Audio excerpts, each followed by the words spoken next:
Okej, Ben, vem tror du spelade mest minuter i AIK 2024? Mig eller Peters? Fordi Krippa var skadet en match. Peters er blevet byttet ud. Jeg blev byttet ud hemma i pausen mot Gais. Ellers har jag spelat samtliga minuter.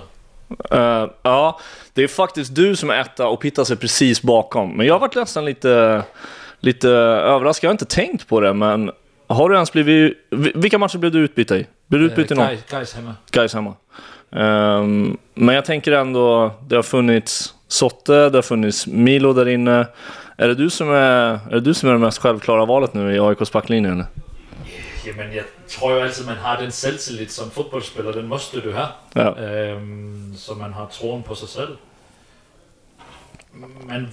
Man træner og jobber for at blive den bedste, om det er så på laget eller positionen eller sådan, så vil man bare gerne spille alt. Altså det er en vigtig grej for mig. Det er en vigtig grej for mig at være på træningsplanen hver gang. Altså at vise, hvem jeg er.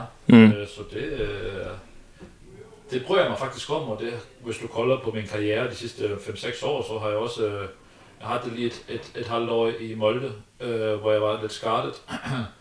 Men ellers i Haugesund også før Molde og gyldsæsonen i Molde, har jeg spillet næsten i samtlige matcher.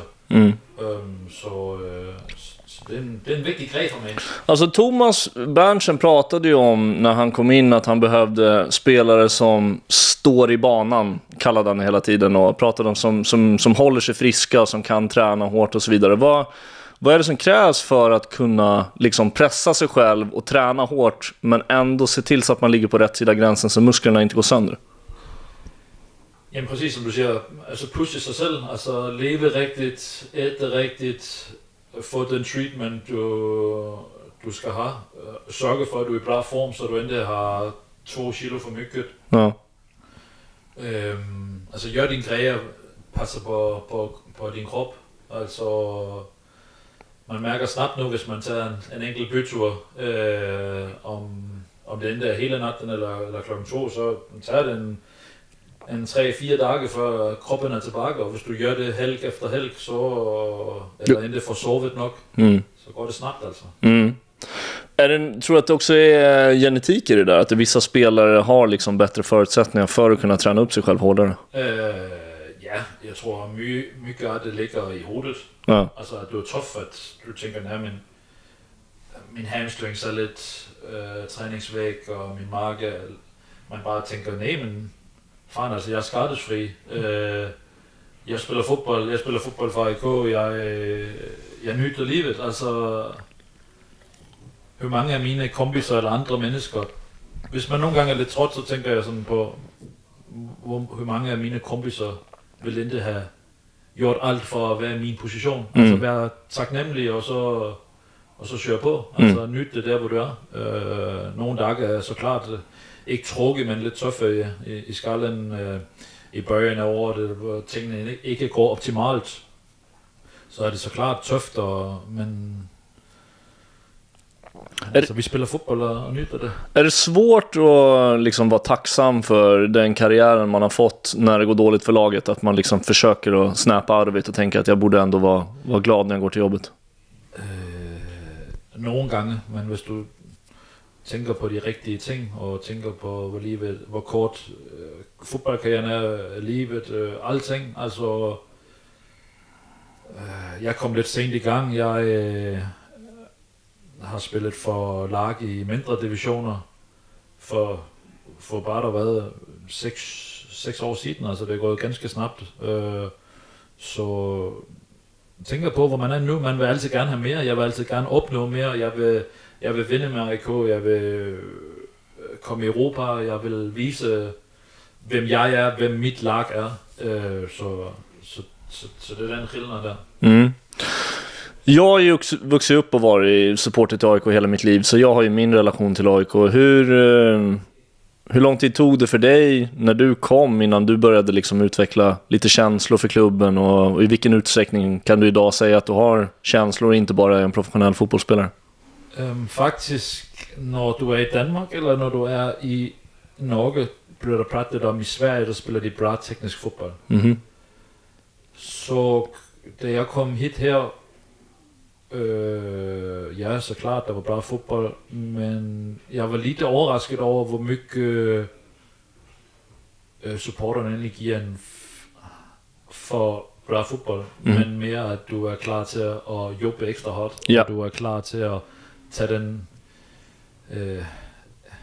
ekstra tackling lyder fejl, fordi at du kan også undgå tackling, men du fatter, hvad jeg mener. Altså, du er klar til at stå på planen og stå op for dit lag og stå op for supporterne, stå op for klubben. Så det har overrasket mig lidt, det er. Og så klart, jo, nu har jeg både prøvet at ganske OK sæsonstart, så var vi vældig sæmst i 10 matcher, og så er det gået bra siden sommer. Så jeg har prøvet at være med lidt flere pladser, så det er klart, man mærker både når det går bra, når det går skidt, men jeg tykker, jeg begynder at fatte det også, når jeg prater med lidt fans, og det er bare lige at hate over, men man lige stiller sig og prøver at lytte på dem, som virkelig har AIK i hjertet, hvilke känslor det har, hvilke meninger de har om hvordan de ser laget og de ser klubben. Ja, jag hörde Thomas Berntsen säga i någon intervju när han pratade om värvningen av Mads Tykosen, att han sa att det här kommer vara en väldigt bra spelare, men han kommer inte att sälja speciellt många tröjor till supportrarna, för att han menade att han var liksom inte en speciellt glamorös spelare. I själva verket så är väl Mads Tykosen en av de som har sålt mest tröjor, för att han blev så populär bland supportrarna för det som du beskriver. En riktig fighter, kämpar hela tiden, springer mycket och sånt. Så det är kanske vissa som inte inser det om AIK innan, att det som gör att man blir mest populär här är inte att man gör mest mål eller mest assist. Det är att man är en riktig fighter varje match liksom. Ja, altså det er jo også lidt sådan, jeg opfatter mig selv. Altså, jeg vil gerne være en smart fodboldspiller, som er smart i duellerne, som ikke får 10 gylde kort på en sæson, som er med til at give noget ro til laget. Og så er det jo... Men samtidig også vise den fysiske formåen, men samtidig så er det jo bra, så har vi en som Mats, som giver lidt ekstra dertil, og han er også smart til at vise de tingene til supporterne. Ja. Det er han jo smart til at vise. Nå, jamen, det er han jo. Ja. Men det er jo også bra, fordi det er med til at opbilde supporterne. Og det ger ju energi. Det gør jo det. Ja. Men jeg ser det også. Men samtidig skal man jo være den type, man selv er. Ja. Og jeg kan godt lide at være ganske kontrolleret. Ja, men jag ser dig som en spelare som liksom ändå står upp för vad AIK är och tar för det. Jag tycker man har sett klipp inifrån omklädningsrummet att du är ganska verbal och ganska framåt och allting sånt också. Det känns inte som att du behövde så lång tid av att se och lära och förstå hur det funkar, utan ganska snabbt kom in och tog lite plats. Ja, men det er naturligt for mig. Altså, jeg behøver ikke at sige alle ting i medierne, men for mig så er det vigtigt, at vi gør tingene her på Carlsberg, vi gør tingene ret på matcherne, vi er ordentlige mennesker, men vi ikke nøjes med at være her, men at vi higer efter at være bedst. Og det er veldig vigtigt for mig, men altså jeg prater til grupperne sådan, men jeg behøver ikke at skrige af folk. Altså, jeg tror, at jeg jobber bedst, hvis der er en, der fortæller mig klart, hvordan han vil have det. Og sådan I er nok også tilbage. Så jeg er ganske kontrolleret og vil have kontrol på mit lag, på mine spillere, på kilderne rundt mig. På Selina, Lamin, Sotte, Alex, Eskil, Akke. Altså dem rundt mig vil jeg have kontrol på. Men det er helt naturligt for mig. Jeg var jo også kom med i anførergruppen her i vinter, så som er det samme efter 2,5 måneder i klubben. Så naturligt for mig. Det var nog kanske också lite tanken med att ta in dig. Ja, det håber jeg. Altså, jeg har spillet jo... Ja, kan spille de der plus 40 matcher på en sæson. Har noget erfaring. Er verbal, god fodboldspiller, sådan helt pakke. Så ja. Hur har du trivts bäst i att spela med 2 mittbackar eller 3 mittbackar? För ni har ju alternerat lite grann. Ja, vi har jo skiftet lidt mycket. Det er jo klart, at hvis du spiller med en Alex, hvis alle har været redo, så har vi jo spillet typisk med Alex til højre, Sorte med en trebak. Men hvis du spiller med en Mats som en højre midtbak, altså en 5'er eller en 3'er, og når vi så har bolden, så går han jo ofte ud som en bak, eller som en vanlig bak. Ja, som en højreback i en 4-backslinje. Så det er jo... Du kan være lidt mere offensiv på den måde, hvor du bare har 2 tilbage, men hvis du har både Milo med Sorte tilbage, når vi har bolden, er vi kanskje lidt mere defensiv eller kontrolleret, fordi vi endelig kommer med på overlap eller sådan, som hvis Mats spillede den. Men for mig så... Jeg fik faktisk frågan af Michel også sådan om hvad der var bedst, men for mig så er det sådan, spiller vi med 4, så spiller vi med 4, og så måste du spille lidt mere zoneforsvar. Spiller vi 3 bak, kan du være mere aggressiv, mere på din mand, vi kan gå lidt mere mand. Altså vi vil være aggressive hele vejen rundt, men der er lidt rillende på det, og det er bare indstillet sig på det i hovedet, så jeg har lidt svårt ved at sige, hvad jeg egentlig bedst ligger. Tycker du att det är någon som passar din spelstil bättre då, av de 2? Jeg føler, jeg kan være aggressiv. Jeg føler, jeg kan være lidt mere fremme i planen, som nogle matcher, hvor jeg så har bøjet på 6'er-positionen. Ja, det har jeg tænkt på også. I presset. Ilo at være... Jeg kan og måste blive bedre på bolden, men jeg ilo også at blive udfordret lidt og komme lidt længere frem i planen. Og det gør du ikke helt, hvis vi er 4 bak. Nej. Men jeg ved ikke. Altså, det må andre vurdere, hvad er bedst i det. Jag gillar ju när du får mycket dueller. Alltså det finns mittbackar som är ännu större än vad du är eller längre eller så, men jag ser dig som en spelare som jag litar ganska mycket på i duellspel totalt sett. Ja, altså jeg gilder også, at når vi for eksempel midt sæsonen, der gjorde vi jo sådan, at Eskil ofte gik op som en ving i presset, og så var jeg lidt venstre bak og vældig offensiv. Skulle dække et stort område der. Det er udfordrende, men det er også bare... jeg elsker også at udfordre. Altså, så du endelig bare stander samme plads hele tiden. Man er, okay, så gør man nogle fejl, men man prøver at blive bedre i de dueller. Og jeg ilder at kunne sige, at Benjamin kan dække store rum. Han kan dække mye plads, så det giver noget frihed til andre spillere. Det synes jeg er väldigt fint. Hur har du upplevt tiden under hösten nu sen Michel kom in och med den stora förändringen som det blev med att byta tränare? Først og fremmest gilder jeg jo at vinde matcher, men samtidig at få en træningskultur igen, altså hvor vi kan træne, og det er endelig for at platte hit om andre, men som jeg har sagt tidligere, så gilder jeg at træne. Jeg gilder at træne, som jeg spiller matcher. Och det var inte helt lov. Nej. Thomas har sagt att han siktar på att det ska vara värre belastning på träningar än på matcher. Precis, men det føler man kanskje også lidt nogle gange, altså når vi spiller sådan all-in indianerfodbold i 4 gange 7-8-9 minutter. Der er det med lungerne ud af halsen, og der er det tøft. Og når vi så kommer til match, så er det kanskje lidt mere lynt på nogle punkter, og det kolder du også mange matcher, hvor vi scorer til sidst. Altså, så kan du tage en match som mod Malmø 0-0, fair nok, men det var, jeg tycker det var också der havde overhånden de sidste 20 minutter. Ja, alltså, AIK var närmare att vinna den matchen. Precis, alltså vi var bättre fysiskt. Och inte bara närmare att vinna, det var också AIK som gick mer för segern i den matchen än vad man kände att Malmö gjorde. Det må vi gøre, men nu har jeg også prøvet at være nummer 1 i et andet land, og det handler også om, okay, sometimes, eller nogle gange, så tager du et kryds, som han også sagde, hvad hedder han, Pontus. Altså nogle gange, altså, de er jo også smarte, de er dygtige. Såklart. Okay, men så er vi lidt mere, og så tager vi et kryds. Men helt generelt, ud over høsten, så ser vi bättre och bättre ut. Och när du kollar på hela Skandinavien, löpemeter, högintensitetslöp, där ligger vi alltså där. Så det är bra.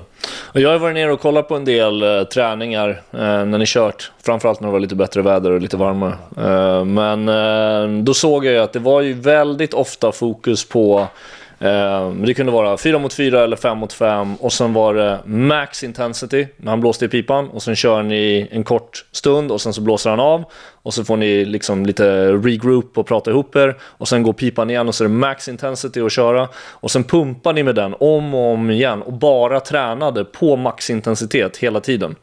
Och när den var slut, då fick ni springa liksom mellan koner och köra maxlöp också. Och sen så var det lite avslutsövningar. Så jag tänkte liksom att jag såg att det var många som hängde på knäna redan efter den här 5 mot 5 övningen. Och efter den, då var det dags för bara löpträning. Och då tänkte jag, det här känns nog i benen. Såklart det känns i benen och någon dagar så känns det också lite i marken med lite spy och sånt lite. Men jag tycker faktiskt inte att det är så tufft. Alltså, det är väldigt intensivt, ja. Men det är sällan vi tränar mer än en timme och 20 minuter. Nej. Det är inte 2 timmar. Det är inte... Alltså, det är tufft, men det är också, tycker jag, kontrollerat. Alltså, der är många vändningar, det är intenst. Bam, bam, bam. Allt vad vi gör är intenst. Men det är ju sådan, vi också gerne vil være som lag. Det är sådan, ni gerne vil kolde på oss som lag. Det är sådan coach han gerne vil have sit lag skal spille. Altså det bliver ikke det samme måde som altså sådan vældig kontrolleret som andre lag i Allsvenskan, som er vældig vi vil blive bedre med bolden, såklart. Men vi vil også være intensive, vi vil være aggressive, vi vil være højt genpres, og så måste vi have form till det. Jag pratade med Michael för några veckor sedan tror jag och då pratade han om den här idén om att eventuellt vila med bollen. Som vissa lag gör, om de har en ledning så kan de liksom använda bollen dels för att vila med den men också för att som ett försvarsspel bara behålla bollen inom laget och bara passa runt. Och då sa han att det finns vissa lag i Sverige som är väldigt duktiga på det där. Men han hade svårt att se att AIK skulle gå över till det. För det funkar inte riktigt med hans syn på att vi ska göra allting med intensitet. Och att då plötsligt bara stänga av intensiteten, det funkar inte med hans DNA liksom. Nej, precis. Och det är också det jag menar. Alltså, där måste tränarteamet också vara väldigt duktiga och precisa på alltså vad tid vi måste hålla i bollen och vad tid vi måste alltså angripa. De sista 2 matcher tycker jag egentligen att vi har varit lite bättre. Ja, såklart Norrköping har ett poäng eller har ett mål leder och måste bara försvara. Så de faller tillbaka. Så klart vi har bollen lite. Halmstad får rött kort efter 35, men jag tycker stadigvæk att vi har ett ganska bra flow. Alltså de riktiga löpene kom. Vi fick endelig scoret mer än 2 mål. Sist vi scorede mer än 2 mål var jo midt maj. Ja, det kanske var. Ja, så det kan vi få løsnet lidt på det, hvor folk bliver vante i benene og i lungerne til at have den intensitet, men også begynder at løfte hovedet og have lidt mere coolness på planen. Så tror jeg virkelig, at vi kan rykke os. Og det tror jeg faktisk også, at vi måste tage med, når vi forhåbentligvis kommer i europæisk gruppespil. At det kanskje kan være lidt svårt at opretholde den samme intensitet torsdag, søndag, men at vi kanskje kan hvile bare lidt mere med bolden, så vi kan kontrollera matcherna kanske lite bättre. Ja, för i vilket fall som helst nu så kommer det kommer ju bli en period under sommaren som är intensiv med matcher då det ska spelas kvalspel samtidigt som man spelar Allsvenskan. Men går man till gruppspel, då blir det ju en ganska lång period då man ska spela dubbelt. Och då fattar jag att då krävs det nog dels att spelarna är vältränade, dels att du har en bred trupp, men också dels att du kan pulsera genom matcherna för att inte bränna ut för mycket energi hela tiden. Precis. Alltså du kollade ju, speciellt i början av Michels tid, så var vi bra på också att stå djupt. Och det tror jag faktiskt kan bli ganska viktigt också att vi inte bara, när vi kan så måste vi pressa högt, men att vi kanske kan stå lite djupt, kan trække tiden, kanske lite i några europeiska matcher eller allsvenska matcher, hvis vi har ett resultat. Så klart vi vill upp och dominera, vi vill upp och score mål, men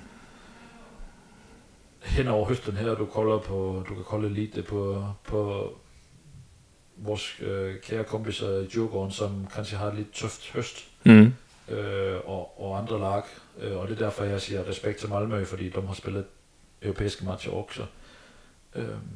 Men næste sæson, hvor AIK endda er helt vanlige med at spille europæiske, der er ikke rygt mange her, som har været vant til at spille europæiske matcher, så det bliver en fed udfordring, altså at skulle balancere, først og fremmest at komme med i europæisk, men også at balancere den, at alle måste være ready, vi skal spille med samme intensitet, men först och främst handlar det om att få resultat. Exakt. Och det kan ju vara så också att man är tvungen att ligga lågt, för att det är en annan femma att möta liksom Mjällby på nationalarenan eller att möta Valencia i ett playoff, liksom avgörande match. Ja, då kanske du inte kan gå med samma intensitet för att de är förpassningsskickliga och allt sånt, så då kanske du blir tvungen att falla ner och spela lågt. Så det är väl bra att ni har det redan i arsenalen av saker ni kan göra. Ja, precis. Vi måste utveckla oss. Vi har en bra progression, och vi håber, men vi kan inte förvänta att allting går bra heller. Altså, vi måste kunne switche en smule i spillestil, tycker jeg. Michel har sikkert et andet indtryk eller mening om det, men jeg tror, det kan hjælpe laget at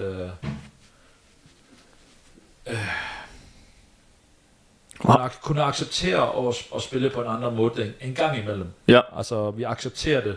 Det er mange gange det, hvis man ligger under på Strawberry og fansene, endda mener vi jo, det bra, der bliver råbt attack, hvor nogle spillere kanskje ikke kan blive stresset. Og nej, vi måste bare frem. Ja, vi ligger under 1-0, der er 30 minutter igen.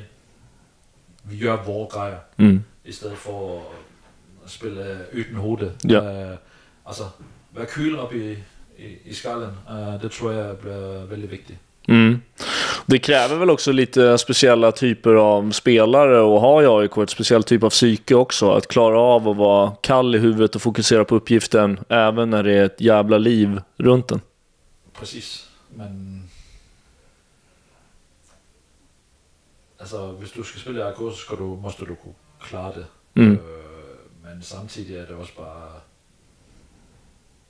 altså på nogle punkter kan det være tøft, men på andre punkter er det også bare, altså det er jo det, jeg har jaget. Altså det var derfor, jeg kom fra Mestrene i Norge, fordi jeg vil hit og mærke det her.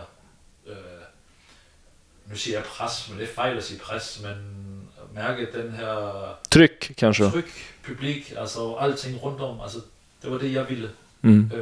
Så ja. För det där var någonting som jag pratade med Onni om också när vi satt och snackade, och då sa jag det att så här, utifrån sett så finns det ju folk som spekulerar i vad är viktigt för fotbollsspelare, och det är en kort karriär och så vidare. Vissa menar ju på att så här, nej, de bryr sig inte så mycket om det som händer runt omkring på arenan och passionen och allt sånt, utan de är mer fokuserade vid att maximera sina karriärer. Men sen finns det de som argumenterar för att så här, ja, men vissa spelare har ett större behov av det där adrenalinet och få spela inför riktigt tryck och riktigt passionerade fans. Du har väl sagt det förut att liksom, det var det som lockade dig mer än någonting annat med att ansluta till AIK. Precis. Alltså, jag tycker egentligen jag har spelat i sådan fete klubber, men har inte haft det press runt på samma sätt. Och jag skönte med detsamma att selvom AIK lå under stregen, da Berntsen han ringede og frågede om jeg ville komme hit, der tænkte jeg, altså ja, altså med det samme, ganske snart. Og det er jo, det betyder mycket for mig, og det kanskje ikke, der betydet lige så mycket for 2 år siden. Så var det kanskje nogle andre grejer, men nu så, ja, og prøve det. Det er det, jeg har lyst til. Det er det, jeg, altså, når det er lidt tøft, og man står og pyster lidt, og sådan kolder man lidt op, og så ser du bare, jamen, jeg skal spille her de næste matcher. Altså, det er livet. Det er det, jeg har lyst til. Det er det, jeg brænder for. Det er det, jeg får energi af. Så tænker du, ja, men om pysten, det skal du nok få igen, men det her, det får du ikke igen. Nej. Hvad er det, som du gillar med det? Nej, men det er jo bare den der, de kolde måneder, hvor man har sprunget på mølle, eller treat mile, alt det sure job, man har gjort igennem sin karriere, og alle de, nu er det 7. år, jeg bor væk fra Danmark. Jeg var inde til min farmors begravelse, jeg var inde til bryllup hos mine venner. Alle de ting, som man siger nej til for at spille fodbold. Altså, så prøver at være taknemmelig for dem, altså du ved, så giver det bare et smil for mig. Og det er jo, der er jo skillnad på folk, men præcis nu, så er det, at jeg finder mycket motivation i.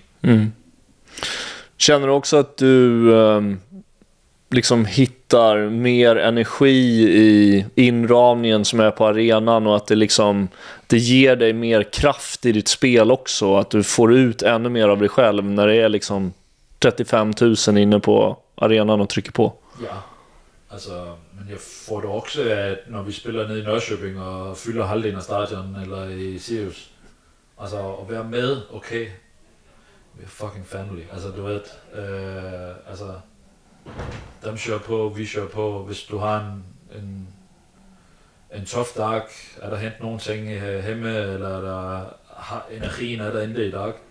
Nej, men så altså, fake it to make it, altså du måste bare pushe på, og så kommer energien ofte, fordi du ligesom har et ansvar for dig selv, for dine lagkammerater, men også for publikum, som er rejst 7 timer til Mjölby eller typ. Ja, eller Kalmar eller så också. Precis. Vi pratade lite grann om Europaspel. Alltså som supporter nu till AIK så är man liksom, man har nästan hamnat i någon slags fas av att man förknippar topp 3 med att man får spela några kvalrundor. Att nå gruppspel har inte känts realistiskt på så många år. AIK nådde ett gruppspel i Euroleague för en massa år sedan, men innan dess så var det liksom 10-15 år innan man hade nått ett gruppspel. Vad har du för liksom ingångsvärde in i ett kvalspel nu som kanske skiljer sig från supportrarna, där jag misstänker att du, Michal, de andra spelarna, ni verkligen på riktigt tror att ett gruppspel är realistiskt. Det handlar inte bara om ett kvalspel. Jamen, det er vores generelle tankegang, som Michal også har bragt ind i gruppen, altså aim for the highest, altså vi jagter det uopnåelige, han har sagt, altså hvis du går ind og flukker han nu, så vil han have the triple, altså vi skal komme i Europa og vinde der, vi skal vinde Allsvenskan, vi skal vinde i Køben, og det er sådan, så bliver du endelig træt af, at du bare skal spille 40 matcher næste år. Men jeg ved jo også samtidig, nu har jeg spillet en del Europa-matcher, og der er skillnad på danske, norske, svenske række, og den mentalitet, når vi møder de udlandske lag. På hvilket sæt? Jamen, de kan gå rundt på planen, som om at de ikke bryder sig så mycket. Men samtidig har de et andet spilsæt, altså bam, bam, bam, altså de giver lidt faren i det defensive, men man står og hænger lidt mere, altså vi måste gøre vores grejer, altid springe bak, jobbe hardt, hvor de kanskje, jamen det handler om at have bolden, ofte når jeg har mødt de lag fra Østrig, Serbia, altså typ dum lag, de har en kvalitet på bolden, som ikke ofte, som man ikke møder hjemme, tykker jeg. Altså, du måste virkelig være sharp på alting. Altså de små dueller, de små trækketiden, rive i trøjen. Altså du måste virkelig være smart. Nu spiller vi jo de her store matcher her, så vi er kanskje lidt mere forberedt på det, men ofte, både i Nordsjælland, i Haugesund og i Molde, når jeg har spillet de matcher, der har jeg endda haft rivalisering med andre lag på samme sæt, som der er her. Så jeg tror egentlig, at den her rivalisering med Stockholmslagene, Malmø, Göteborg, hjælper lidt, altså fordi det er allsvenskan, men det er også en kamp i sig selv. Og det tror jeg også kan være med til at hjælpe i at skulle møde de andre lag. Og så har vi et lille forspring, ved jeg. Jeg har været med til at slå Styrm Græs ud med en lille klub i Norge, fordi sæsonen var i gang, og vi var i bra form. Altså, det sæt tror jeg også, at vi kan, i hvert fald første og andre runde, forhåbentligvis, altså komme ud med 110% der. Så det er de små detaljer, vi måste finde, fordi at vi ikke helt er varmt med at spille Europa præcis nu. Og så måste vi lære at adapte väldigt snabbt när matchen är igång. Har du något sånt minne från de Europa-äventyren du har varit ute på eller mött i kval eller så, där du har mött något lag där du kände liksom bara att hur fan ska vi kunna slå dem här, för de är så otroligt bra?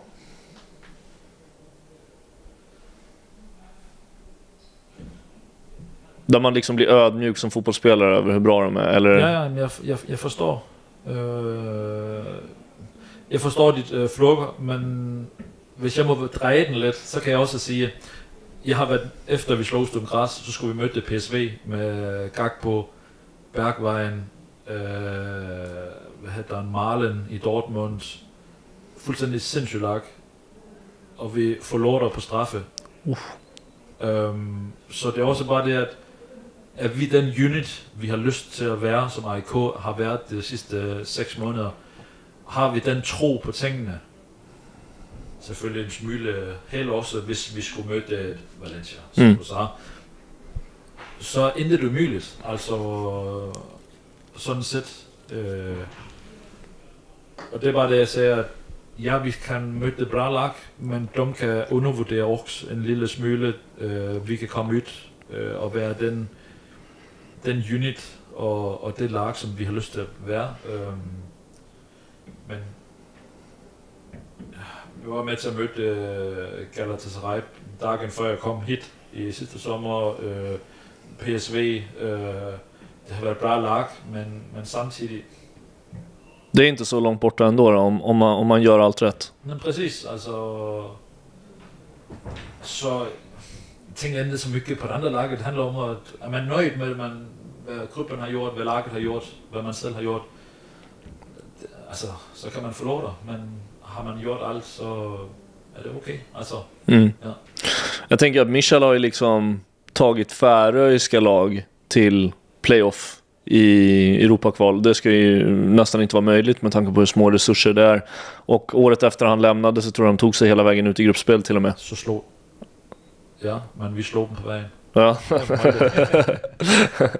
Ja, men så att det säger väl någonting om också hur liksom gränslös han är i att tro på potentialen i de spelarna han har till förfogande. Det spelar ingen roll hur mycket det skiljer i budget mellan spelartrupper eller någonting sånt, utan han är bara övertygad om att vi kan slå exakt alla lag.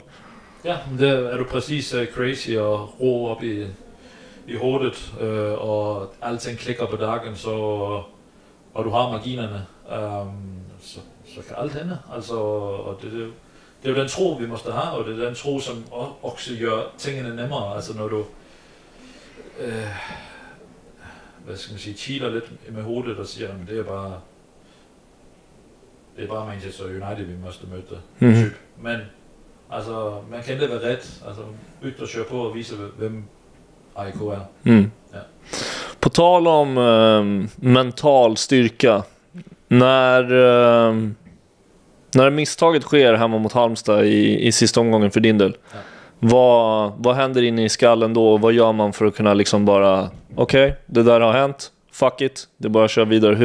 Hur bearbetar man det snabbt som fan inne på planen?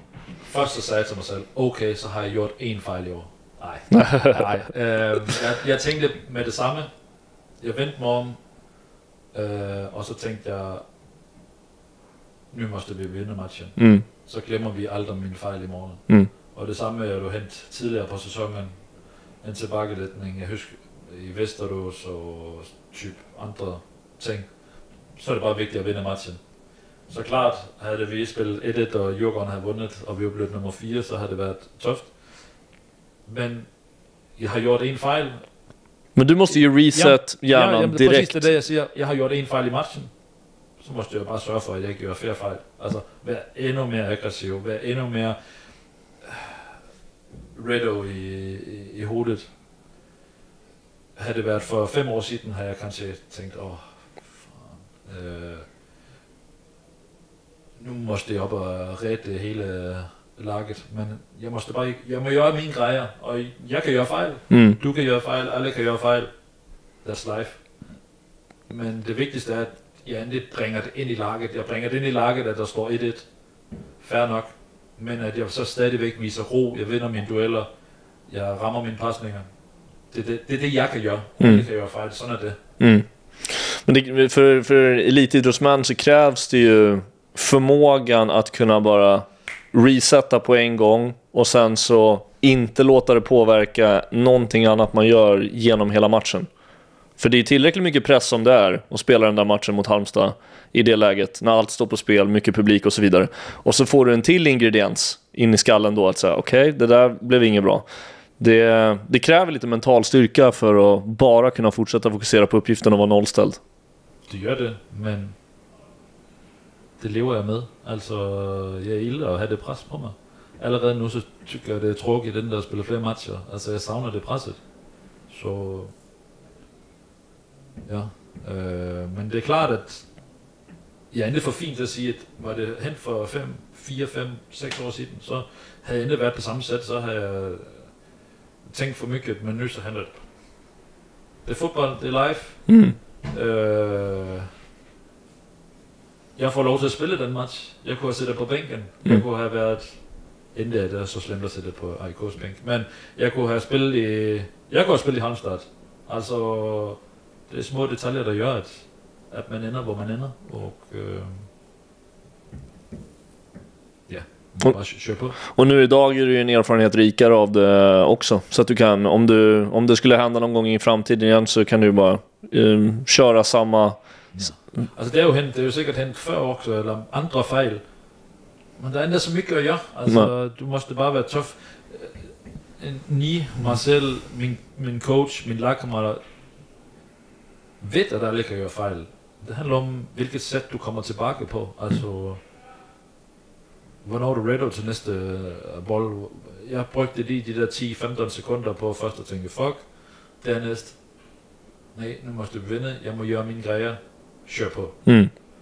Jeg fik ikke set, hvad der hentede, du ved, da han firede ned mod vor far, så sådan, jeg vendte mig om, jeg vendte ryggen til, fik kontrol på mig selv, that's life, move on. Jag tycker det är imponerande. Ja, men jeg var også nøjd med det, fordi det er ikke altid man kan, altså hvis du har mange grejer i hovedet, men det handler om, at vi måste vinde, og vi har fået en ganske bra start, altså jeg vidste, at vi nok skulle køre på, og gøre en bra match. Jeg følte jeg husker 5 minutter før vi skulle ud, alle stod redo. Vanligvis er der de 3-4 stykker, som kommer lidt for sent ud, inden vi skal springe på planen til warm-up. Alle var redo der, alle stod bare som løver, og jeg vidste, at vi var redo til den match, så det var, ja. Ett annat ögonblick som kanske är lite mer positivt minnesvärt från säsongen är väl IFK Göteborg borta. Ja, det tænker jeg mange gange på. Som jeg har sagt før til andre, så er det ikke ofte det mig, der gør disse målene. Altså nu tager jeg den glory, altså den opmærksomhed, jeg fik under den match, fordi det ikke ofte er mig, men jeg ved jo, at vi spiller en bra match, hele laget spiller en bra match, og det er ikke 100% min ryld, men det er klart, at når man scorer disse målene, så måste man også nyde dem, altså for det er ikke ofte. Og så 4 minutter overtid mod Göteborg, en vigtig match. Nej, det var fedt. Det var jävla fedt. Ja, det var helt insane. Alltså, det var ju helt euforiskt som supporter också. Alltså, jag bara stod hemma och skrek och hoppade. Det var helt crazy. Så jag kan tänka mig hur det var känslorna inne i kroppen på spelaren som har gjort målet liksom. Ja, precis. Alltså, ja, det var fedt. Jeg husker faktisk, da de scorer, der tænker jeg bare, okay, offensivt. Vi kan forlore. Det gør doesn't care. Altså, vi må stoppe og score et mål. Og at det så hænder, det er bare sindssygt fedt. Og også at for mig personligt, at det var mit 3. sæsonmål, og det ved folk siger som minimum, at en midtbak scorer 3 mål, men det er vigtigt for mig. Altså at vise for mig selv, for Nini, for alt, at jeg er en farlig midtbak. Altså, jeg var oppe og score nogle mål, og har bla på det og det. Jeg tykker faktisk endda, jeg har scoret 3 mål i min seniorkarriere i en sæson. Så det var vigtigt for mig også. Altså, det målet, 3. mål på sæsonen. Ja. Hur rankar du det målet av de målen du har gjort i din karriär? Nej, jeg vil jo gerne være lidt cocky og sige, men det er vanligt, men det er nummer 1. Det är det? Ja. Ja. Det är nog... jag försöker tänka, det har ju varit en del euforiska mål den här säsongen då. John Guidettis mål mot Hammarby också. Men ja, det blev några sådana där minnesvärda mål. Men det där är väl också någon slags positivt symptom på det man håller på att bygga nu med både det fysiska och det mentala. Att AIK vinner matcher i slutskedet. 100%. 100%. Det var sejr også i början af at den fysiske pakke, vi har, hvor vi kan ligge det pres på slutten. Vi har det overskud til at gå efter det sidste mål. Har været så sindssygt vigtigt, og det vil også blive vigtigt i en ny sæson, hvor vi håber at blive endnu bedre form. Så på det sæt, så er det vigtigt. Men også i en tro på tingene. Vi skal også mod Hækken, hvor vi ligger under, og vi stresser helt sindssygt. Efter der må scoret 1-0 efter 55 minutter, og vi stresser helt sindssygt. Og ikke gør de grejer, vi har pratet om, der er vi ikke bra. Altså, det handler om at have troen på tingene, gøre de skikkelige ting, og så måste vi få et point. Og for at vinde det, så er det hvad det er, men vi har gjort vores grejer, og det er det, der handler om. Sista fråga då. Vad tror du om nästa säsong?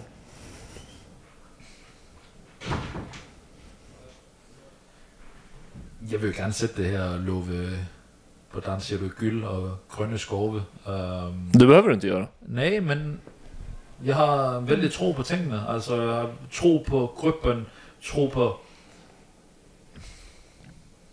Nu er der nogle spillere, der er lemnet. Der skal nogle spillere ind.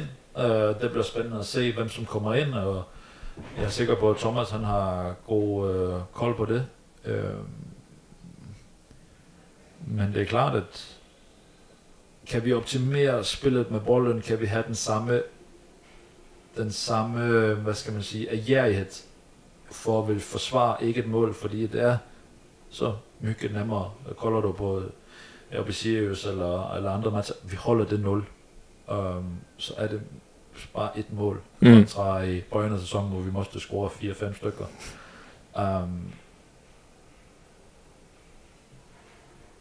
Det tror jeg kan jo sige top 3, men vi går efter at blive nummer 1. Altså jeg vil vinde gyld med AIK, og tror det bliver næste sæson. Altså det er det vi går efter. Det er det mit mål er det alle går efter det. Og jeg tror egentlig vi bør endelig for 0 nu. Nej. Nu bør vi fra okay, vi kender coach, vi kender mentaliteten, gruppen.